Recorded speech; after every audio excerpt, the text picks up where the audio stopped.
جلسہ بھی گاؤں کا ہے، ماحول بھی گاؤں کا ہے، اور مجھے پورا یقین ہے کہ مائک بھی گاؤں کا ہے۔ اس لیے مائک نہیں، آج کی نائٹ دیکھنا ہے اور میری اس سے فائٹ دیکھنا ہے، سچویشن کتنی ہے ٹائٹ دیکھنا ہے۔ بات سمجھ میں آ رہی ہے نا؟ اب آئیے جس آیت کریمہ کی کہ ایک حصے کی میں نے تلاوت کی ہے، اللہ پاک کا ارشاد والا شان ہے،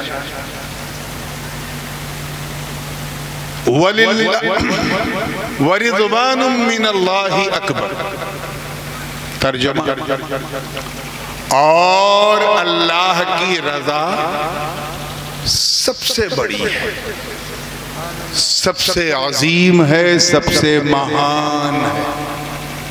رضا سمجھے؟ ہمیں اگر رضا نہیں سمجھے تو احمد رضا کو کیسے سمجھو گے؟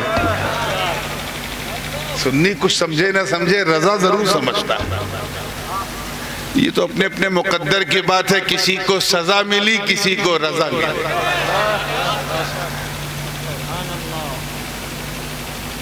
اللہ کی رضا یعنی اللہ کی خوشنودی بہت مہان ہے۔ The pleasure of Almighty Allah is so great۔ اللہ کو راضی کرنا ہی سب سے بڑی چیز ہے۔ اب تو کلیئر ہو گیا۔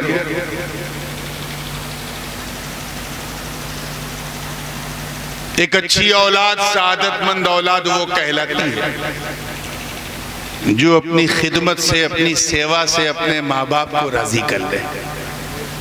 اس نے اتنی سیوا کی کہ اس کے ماں باپ اس سے راضی ہو گئے۔ ایک اچھا شاگرد بھی وہی کہلاتا ہے جو اپنی محنت سے، اپنی لگن سے، اپنی بے انتہا پڑھائی سے اپنے استاد کو راضی کر لے۔ ایک اچھا مرید، سعادت مند مرید بھی وہی کہلاتا ہے جو اپنی محبت سے، اپنی چاہت سے، اپنی نسبت سے اور اپنی خدمت سے اپنے پیر کو راضی کر لے۔ لیکن ایک اچھا بندہ وہ ہے جو اپنے مولا کو راضی کرے، اپنے رب کو راضی کرے۔ یاد رکھیے، اگر اللہ راضی ہے تو جہان راضی ہے، اور اللہ راضی نہیں تو پھر کسی کو راضی کرنے سے کچھ نہیں ملے گا۔ Because we all came in this world to please Almighty Allah۔ ہمارے جیون کا صرف ایک ہی اپدیش ہے، ایک ہی ٹارگٹ ہے، اور وہ یہ ہے کہ بس اللہ راضی ہو جائے۔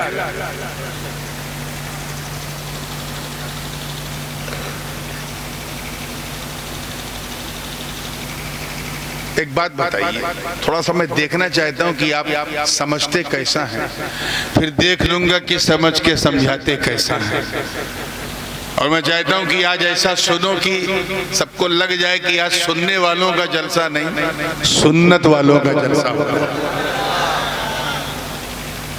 ایسا نہ لگے کہ جلسہ صرف بمبئی کے لیے ہو رہا ہے، لگے کہ ہاں رائے پور مواری بھی اس میں شامل ہے، ہدگام بھی شامل ہے، سنگام بھی شامل ہے، کھاگا بھی ہے، جمنا پار تک، بلکہ گنگا پار سب شامل ہے۔ تیار ہیں نا آپ لوگ؟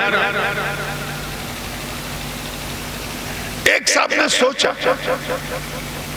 کہ میں نورانی میاں کو راضی کروں۔ حالانکہ سچی بات یہ ہے کہ میں اس لائق بالکل نہیں ہوں کہ مجھے راضی کیا جائے، ایبسولوٹلی ناٹ۔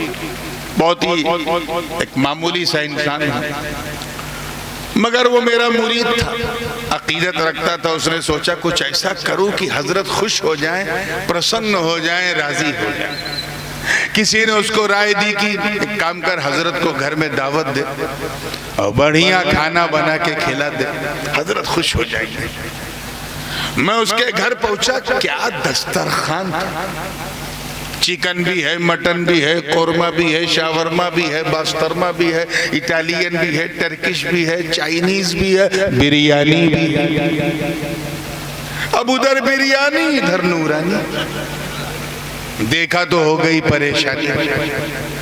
ایسا نہیں کہ کھانا اچھا نہیں تھا، ایکسٹراڈینری ڈیلیشیس، اتی سوادشٹ ونجن، زبردست، مگر مجھے مزہ نہیں آیا کیونکہ کھانا میری پسند کے مطابق نہیں تھا۔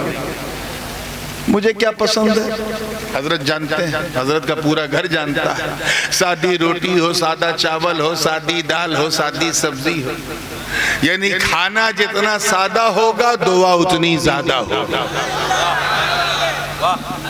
بہت سستی ہم لوگوں کو دعوت دینا، 200 روپے میں دعوت ہو جائے گی، اتنی سستی دعوت۔ اسی لیے تو ہوشیار لوگ ہم ہی لوگوں کے پاس آتے ہیں کہ دعوت سستی میں ہوتی ہے۔ توجہ چاہوں گا، مسکرا کے فریش ہوئے تو ذہن کو وہیں لائے۔ اب میں نے چٹک مٹک مشرب مرغن کھانا دیکھا تو بس 2 روٹی کھا کے اٹھ گیا۔ کیا سمجھے اس مثال سے؟ کچھ سمجھ میں آیا؟ بلا تشبیہ، توجہ چاہوں گا جملہ ضائع نہ ہو، بلا تشبیہ، جس طرح مہمان کو راضی کرنے کے لیے مہمان کی پسند جاننا ضروری ہے، ایسے ہی رحمان کو راضی کرنے کے لیے رحمان کی پسند جاننا ضروری ہے۔ کچھ پلے پڑ رہا ہے؟ اب میری پسند تو آپ کھٹا کھٹ جان جاؤ گے۔ آؤ مجھ سے 2.5 پوچھ لو، میں بتا دوں گا سادہ سادہ بنا دو، مجھے پسند۔ مسئلہ یہاں ہے کہ ہم اللہ کی پسند کو کیسے جانیں؟ ہمارا اس سے ڈائریکٹ کوئی کنیکشن ہی نہیں۔ وہ اننت ہے، ہمارا انت ہے، وہ اسیمت ہے، ہم سیمت ہیں، وہ نراکار ہے، ہمارا آکار ہے۔ وہ رب ہے، ہم مربوب ہیں، وہ خالق ہے، ہم مخلوق ہیں، وہ رازق ہے، ہم مرزوق ہیں۔ وہ بنانے والا، ہم بننے والے، وہ کھلانے والا، ہم کھانے والے، وہ پلانے والا، ہم پینے والے۔ وہ مالک، توجہ سمجھ میں آ رہی بات، ہم مملوک۔ اللہ نے ہمیں 5 اندریاں دی، 5 sources of knowledge to recognize the things۔ 5 مہان شکتیاں دی ہیں، حواس 5، جس کے ذریعے ہم کسی چیز کا ادراک کرتے ہیں، اس کا پتہ لگاتے ہیں۔ مثال کے طور پہ یہ رنگ نیلا ہے کہ پیلا، دیکھا تو پتہ چلا۔ یہ آواز مردی کی ہے یا عورت کی، سنا تو پتہ چلا۔ یہ مہک خوشبودار ہے کہ بدبودار، سگندھ ہے کہ درگندھ ہے، سونگا تو پتہ چلا۔ یہ بریانی لکھنؤ کی ہے کہ حیدرآباد کی ہے کہ مراد آباد کی ہے یا بالکل برباد کی ہے، چکھا تو پتہ چلا۔ یہ مائک ٹھنڈا ہے کہ گرم، کڑا ہے کہ ملائم، چھوا تو پتہ چلا۔ تو these are the 5 sources of knowledge to recognize the things۔ یہ حواس 5، توجہ چاہوں گا جملہ ضائع نہ، یہ 5 اندریاں جن کے ذریعے ہم کسی چیز کو پہچانتے ہیں۔ مجھے بتاؤ فتح پور اور قرب و جوار کے مسلمانوں، جب ہم اللہ کو دیکھ نہیں سکتے، دیکھ سکتے، چھو نہیں سکتے، چکھ نہیں سکتے، سونگ نہیں سکتے، سن نہیں سکتے، تو پھر اس کی پسند کیسے جانے؟ How could you understand about the liking of Allah when you don't touch Allah؟ جب چھو نہیں سکتے تو اس کی پسند کیسے جانے؟ مسئلہ اٹکا، کیونکہ ہماری ڈائریکٹ کنیکٹیویٹی اللہ کے ساتھ بولو نہیں ہے۔ یہی مسئلہ مرید کے ساتھ بھی آیا، بیچارہ مواری کا تھا، دعوت دینا چاہتا تھا، مفتی عبدالحق نظامی صاحب کے پاس، نور الحق نظامی صاحب کے پاس آیا اور کہا مفتی صاحب آپ نے تو حضرت کی اپنے بچپنے میں بڑی خدمت کی ہے، روناہی سے لے کے لگاتار کیا ہے، حضرت یہ بتائیے کل میرے گھر نورانی میاں کی دعوت ہے، میں کیا بناؤں؟ مفتی نظامی صاحب نے کھٹا کھٹ بتا دیا، حضرت کو خوش کرنا ہے تو بہت مہنگی دعوت نہیں کرنا ہے، سادی روٹی بنا دے، سادہ چاول بنا دے، سادی دال بنا دے، ہری ہری سبزی رکھ دے، کچھ چٹنی اچار رکھ دے، کھٹا میٹھا کچھ کر دے، حضرت خوش ہو جائے گا۔ میں اس کے گھر پہنچا، مرید کے گھر سادہ سادہ کھانا دیکھا، کھانا تھا 2 روٹی کھا لیا 4 روٹی۔ کیوں؟ کیونکہ کھانا میری پسند کے مطابق تھا۔ یہ پسند کس نے بتایا؟ مجھ سے تو مرید نے پوچھا ہی نہیں، آواز آئی اس نے بتایا جو میرے قریب۔ کیچ کرو یار، جو میرے قریب ہے. کیوں؟ کیونکہ جو قریب ہوتا, اللہ کرے سمجھ میں آ جائے, جو قریب ہوتا ہے وہی حبیب ہوتا ہے. جو جتنا قریب وہ اتنا حبیب. بلا تشبیہ مہمان کی پسند اس نے بتایا, جو مہمان کے قریب ہے. رحمان کی پسند اس نے بتایا, جو رحمان کے قریب ہے. نعرہ تکبیر, نعرہ رسالت, نعرہ رسالت. شہزادہ حضور غازی ملت علامہ نورانی میاں صاحب قبلہ. نعرہ تکبیر, نعرہ رسالت. کھانسی آ رہی, پتہ نہیں کب تھوکنا.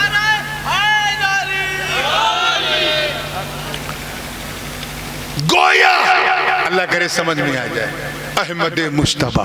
کہہ دو سبحان اللہ. میں جانتا ہوں گاؤں میں جب تک یہ نہ کہو کہہ دو سبحان اللہ, لوگ کہتے نہیں ہیں, اسی لیے اس کو گاؤں کہتے ہیں, شہر نہیں کہتے. احمد مصطفیٰ, محمد مصطفیٰ, روحی فدا ہو. صلی اللہ علیہ وسلم نے فرمایا اللہ کو راضی کرنا ہے تو اپنے حساب سے مت راضی کرو. اللہ کو نہیں پسند ہے اپنی مانیتاؤں پہ آدھارت دھرم کا انوسرن مت کرو. اللہ کو نہیں پسند ہے اپنے بیلیفز کو فالو مت کرو. اللہ کو نہیں پسند ہے تیجا پہاڑوں پہ چڑھ کے قدموں کو اذیت مت دو. اللہ کو نہیں پسند ہے. اللہ کو راضی کرنا ہے تو گناہ مت کرو. اللہ کو نہیں پسند ہے چوری مت کرو. اللہ کو نہیں پسند ہے غیبت مت کرو. اللہ کو نہیں پسند ہے جھوٹ مت بولو. اللہ کو نہیں پسند ہے زنا مت کرو. اللہ کو نہیں پسند ہے دھوکہ دھڑی مت کرو. اللہ کو نہیں پسند ہے. حضور نے فرمایا اللہ کو راضی کرنا ہے تو نماز پڑھو. اللہ کو پسند ہے روزہ رکھو. اللہ کو پسند ہے حج کرو. اللہ کو پسند ہے زکات دو. اللہ کو پسند ہے نیکیاں کرو. اللہ کو پسند ہے خیرات کرو. اللہ کو پسند ہے یتیموں کے سر پہ ہاتھ رکھو. اللہ کو پسند ہے بیواؤں کا سہارا بنو. اللہ کو پسند ہے مدرسے بناؤ. اللہ کو پسند ہے مسجدیں بناؤ. اللہ کو پسند ہے خانقاہیں بناؤ. اللہ کو پسند ہے اللہ والوں سے محبت کرو. اللہ کو پسند ہے. حضور نے فرمایا نماز پڑھو. صلو. کیا فرمایا؟ نماز پڑھو. کیا فرمایا؟ مطلب کیا ہے؟ یعنی پچھلی امتوں کی کاپی مت کرو. حضور فرما رہے ہیں صلو کما رأیتمونی اصلی, یعنی نماز ویسے ہی پڑھو جیسا مجھے پڑھتا ہوا دیکھتے ہو. مطلب سجدہ ویسے ہی کرو جیسے میں کرتا ہوں. رکوع ویسے ہی کرو جیسے میں کرتا ہوں. قیام ویسے ہی کرو جیسے میں کرتا ہوں. خادے میں ویسے ہی بیٹھو جیسے میں بیٹھتا ہوں. تحیات ویسے ہی پڑھو جیسے میں پڑھتا ہوں. سلام ویسے ہی پھیرو جیسے میں پھیرتا ہوں. تجھے حج کرنا ہے تو پچھلی امتوں کی کاپی مت کرو بلکہ احرام پہنو جیسے میں پہنتا ہوں. نیت کرو جیسے میں کرتا ہوں. طواف کعبہ کرو جیسے میں کرتا ہوں. صفا مروہ کے بیچ سعی کرو جیسے میں کرتا ہوں. مینا مزدلفہ عرفات میں قیام کرو جیسے میں کرتا ہوں. رمی جمرات کرو جیسے میں کرتا ہوں. تجھے روزہ رکھنا ہے تو بھوکا رہنے سے کام نہیں چلے گا بلکہ سحری کرو جیسے میں کرتا ہوں. نیت کرو جیسے میں کرتا ہوں. روزہ رکھو جیسے میں رکھتا ہوں. نمازیں پڑھو جیسے میں پڑھتا ہوں. تلاوت کرو جیسے میں کرتا ہوں. افطار کرو جیسے میں کرتا ہوں. تراویح پڑھو جیسے میں پڑھتا ہوں. گویا آقا فرما رہے ہیں, توجہ چاہوں گا جملہ ضائع نہ. آقا فرما رہے ہیں لوگوں اللہ کو راضی کرنا تو بس میری سنت پہ چل. جب تو چلے گا تو سنت میری ادا ہوگی, عبادت مولا کی ادا ہوگی.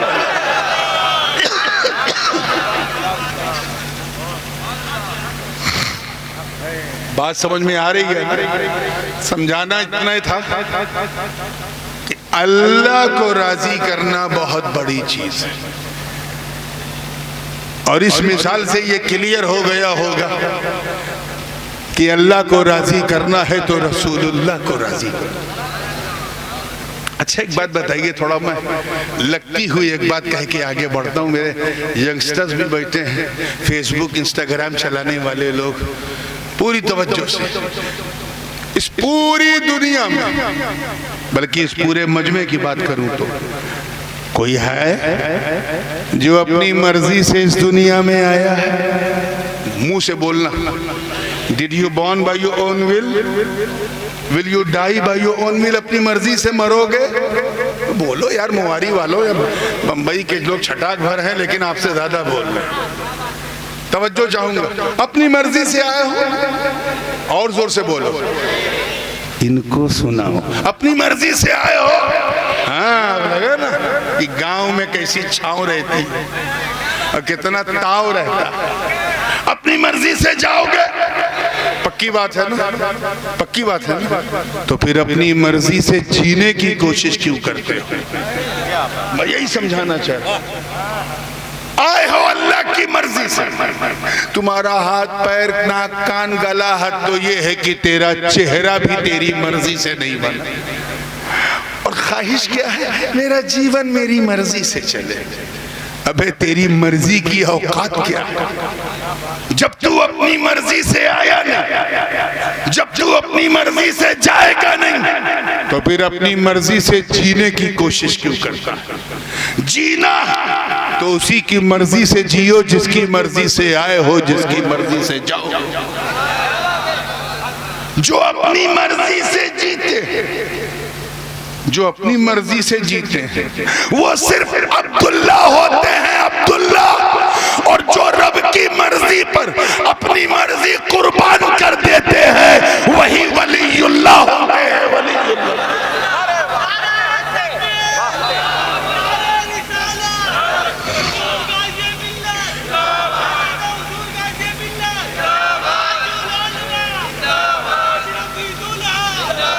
دشت کربلا گواہ ہے میرے دوستو، یزید اپنی مرضی چلا رہا تھا، حسین رب کی مرضی چلا رہا تھا۔ یہی وجہ ہے کہ قتل کرنے والے یزید کو دنیا بھول گئی، قتل ہونے والا حسین ہر دل میں موجود ہے۔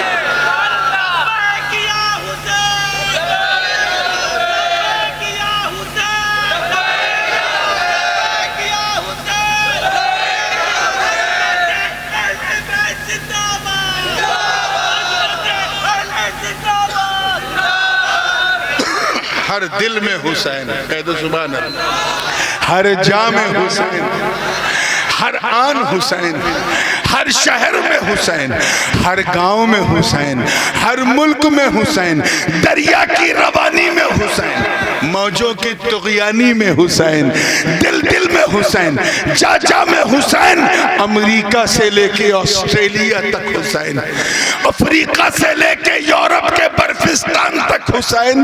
ارے صرف رٹے رٹائے نعروں میں نہیں، بلکہ سچائی یہ ہے کہ بستی بستی میں حسین، کریا کریا میں حسین۔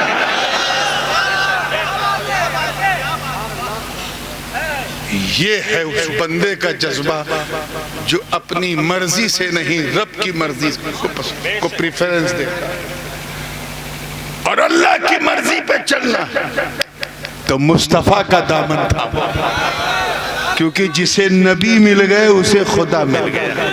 کلیئر ہو رہا ہے کہ نہیں ہو رہا ہے؟ آئی اس کو تھوڑا سا، اگر آپ لوگ گاؤں والوں اجازت دو تو علماء بیٹھے، تھوڑی سی کچھ باتیں ان کے ذوق کی بھی ہو جائے کہ یہ بور نہ ہو۔ اجازت ہے؟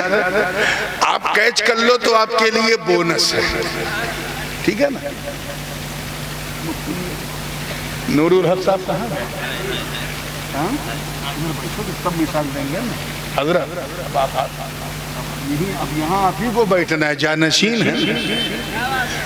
توجہ چاہوں گا، ایک کو تو میں افریقہ لے کے چلا گیا، آئیے مسکرا کے فریش ہوئے تو ذہن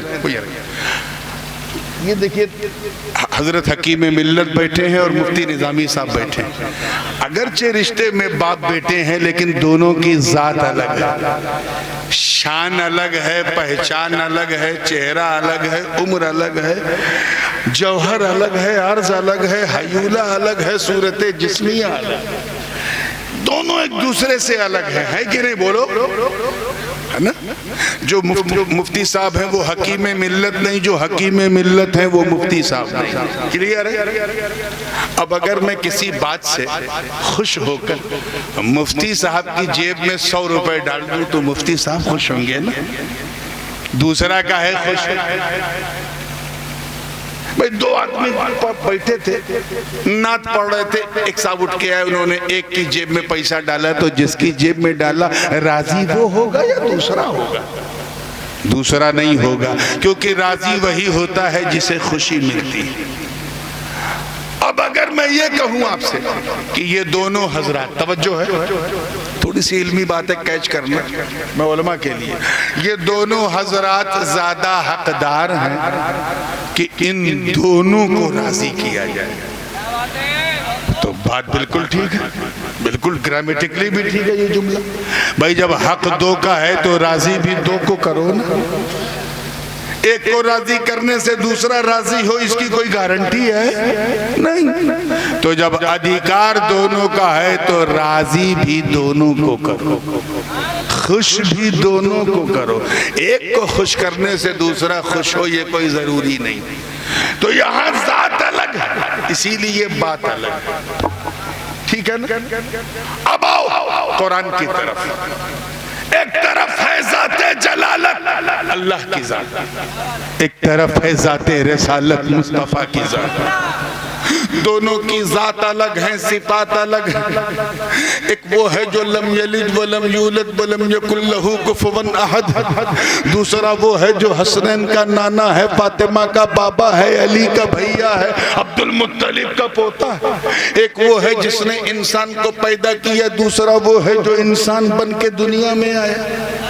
دونوں کا جوہر الگ, دونوں کی شان الگ ہے کہ نہیں؟ بولو موری والوں, سب کلیئر ہے نا؟ اب قرآن کا فیصلہ سنو. اللہ ورسولہ احق ان یرضوہ, اللہ اور اس کا رسول زیادہ حقدار ہیں کہ اسے راضی کیا جائے. علماء جانتے ہیں کہ جب تثنیہ مرجع دو ہو تو ضمیر جو ہے وہ تثنیہ کی آتی ہے, تو گرامیٹکلی ہونا تک اللہ ورسولہ احق ان یرضوہما ہونا, لیکن ہما نہیں ہوں. ترجمہ اللہ, توجہ سے, اللہ اور اس کا رسول زیادہ حقدار ہیں کہ اسے, دیکھیں کتنے لوگ کیچ کر رہے ہیں, اسے راضی کیا جائے. یہ نہیں کہ ان دونوں کو راضی کیا جائے. اسے مطلب حق تو دو کا ہے, مگر راضی ایک کو کر لے کام چل جائے. مطلب صاف ہے, اے بندے تو اللہ کو بغیر مصطفیٰ کے کیسے راضی کرے گا؟ اب اگر اللہ کو راضی کرنا تو دامن مصطفیٰ تھام لے, جس سے مصطفیٰ راضی اس سے خدا راضی.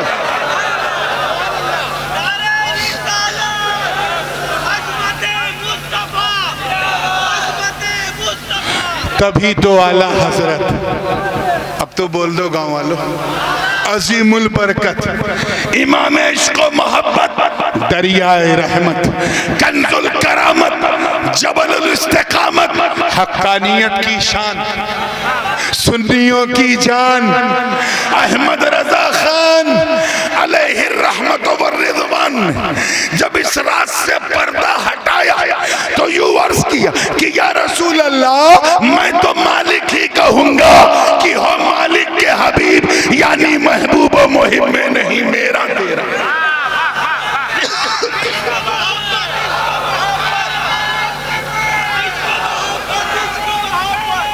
موقع دو.